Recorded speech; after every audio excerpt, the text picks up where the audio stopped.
It is so amazing to meet you both. I have loved Dead Detectives. It Yeah, has filled the Buffy-shaped hole in my heart in a way that I I'm never glad. expected.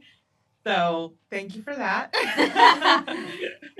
I think it's the truth is I always really respond to like any story that is about a group of weirdos finding each other and creating a new family. And that absolutely delivered in this show.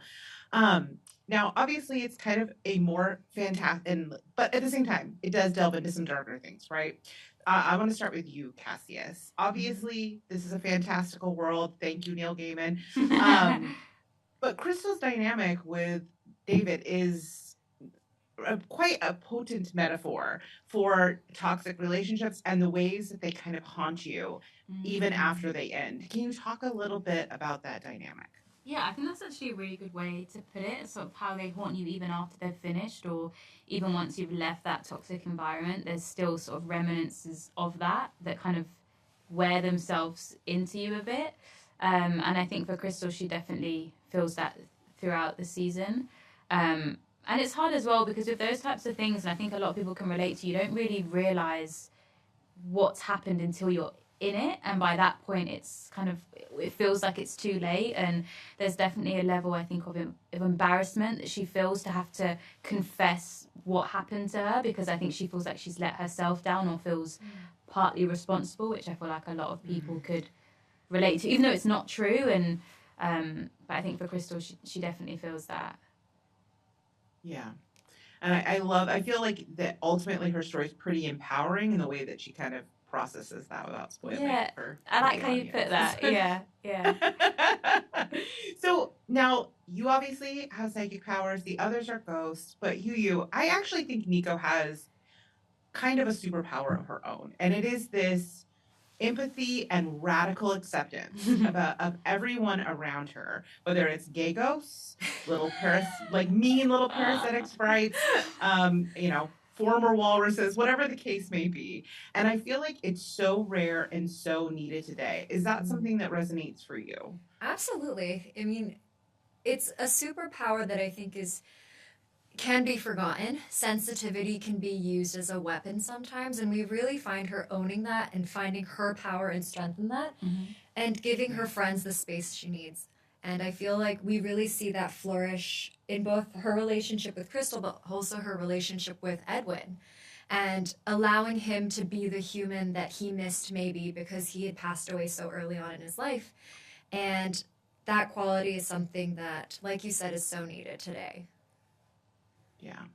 I mean, I think I'm grown and I love this, but I also think that this is a show that's going to really connect to different generations. And I feel like that is a character that I am hoping young people get to see because I feel like she is powerful because she is kind. And I don't know that we see that a lot. And I love that about her. Um, and then obviously, female friendship is something that I always really connect with. And I think that your dynamic, I mean, each you have individual relationships with each characters, but I'm wondering if you could talk a little bit about Nico and Crystal's friendship and what it meant to give that kind of portrayal of female friendship on screen.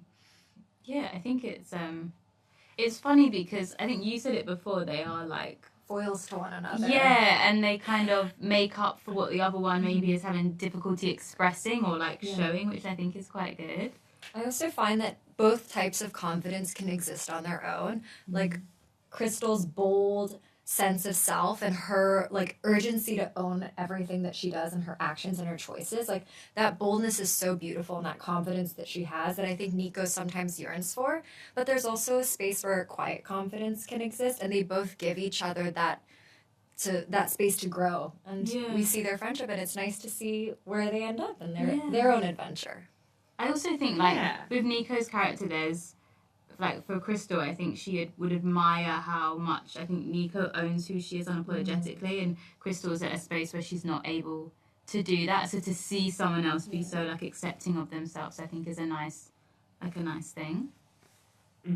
I mean, I think one of the big themes, right, is to like self-discovery, you Mm, know, yeah. for each of the characters. They're all kind of on a journey with that. And in terms of like identity, by the end of the season, I feel like we pretty much know where Charles and Edwin lie on that sort of spectrum. But it's less defined, at least for me. It seemed to be less defined for both Crystal and Nico. I'm curious where on the spectrum you each see those characters, and hopefully season 2. Is that something you want to see further explored? Yeah, definitely. I think they're both, especially for Crystal, like we leave her where she's still figuring out who she is and being okay with who she was and who she wants to be, which like we're all kind of going through that at some point as well. I would love to see more of that. For sure, I'm with you on that one. Yeah, and Nico learns from her friends about bravery, and so I feel like she's really stepped up to the challenge that they've laid out the whole season for one another, and she has such an open-ended, question mark at the end. Yeah. So I'm excited to see, fingers crossed again, where that might go. Awesome. So more specifically about sort of their sexual identities, like I think we know where Edwin and Charles land on that particular spectrum. And I'm curious, like as you're creating these characters in your head, or perhaps getting direction from others, I don't know, where do you kind of see them sort of moving forward romantically if there's a second season? I think like the world of the show is so vast and it's so big, and I think it exists outside of any binary ideas or set limits and structures. So I like the idea that we don't know, and there's an endless possibility of where the characters could go, and we're not tied down to anything, which I really like. So, and it's such an exploration of love is love. Like that is the message of our show. Love is love, and every type of love can exist purely. And it's beautiful to see it all flourish. Yeah, and like having storylines as well that are outside of that. Like I think we're so much more than just how we're perceived by people, or in terms of like set boxes. We have like other experiences, and there's so much, like you said, that's tackled in the show with friendship, with trust, with chosen family, with trauma bond. Like it's all up for grabs, which is just great. I love it. I feel like it's also kind of a reflection of like where we're going culturally. Like we're kind of getting like post-gender, post-sexuality. Yeah. Well, thank you so much for taking the time to chat with me today. And again, I just want to say how much I loved this season, and I'm really, really crossing my fingers for season 2 because thank you. I mean, y'all left me with a lot of question marks. Yeah, that's where we like to keep people on their toes. I love that. Thank you so much. Thank you. Have an amazing day. You too.